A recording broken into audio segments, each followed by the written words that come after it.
Ituloy-tuloy na natin ang pagyaman and let's claim it. Alam nyo kung ano daw lagi mong iniisip at lagi mong ginagawa, yun yung mangyari sa'yo. So, huwag mag-isip ng mga negative energies. And kapag nagbubukas kayo nito, isipin nyo yung mga magandang bagay, smile. Ayan, syempre isipin ko na ako'y magiging millionaire. And I claim it. So, eto na, ganyan siya pagka dumating sa inyo, maiingat naman. Wow, look at that! Grabe, gaan sa pakiramdam ang ganda. Oh, and grabe, ang ganda niya. Wait lang, tanggalin natin yung mga styro. Grabe, ang ganda ng quality. Tingnan nyo, wait.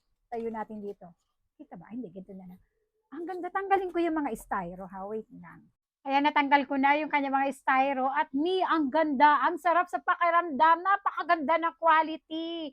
Grabe, oh. Nabubuksan pala to, oh. Lalagyan ko to ng maraming coins kasi ang mga coins ay napakadaling magtawag ng pera. Totoo yun. Ang dami coins dito sa bahay namin, sa taas. Basta, ang dami. Kung napanood yung mga video ko, ang dami-dami talaga.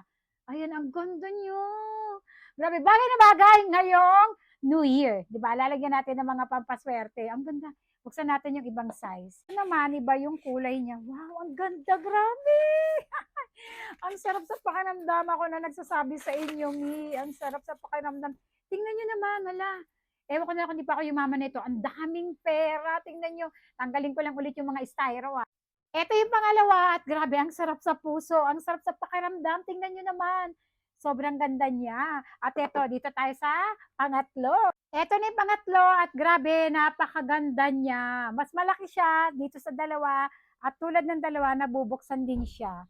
O, di ba? Sa quality, grabe, napakaganda mi. Wala kang pagsisisihan kapag bumili ka nito.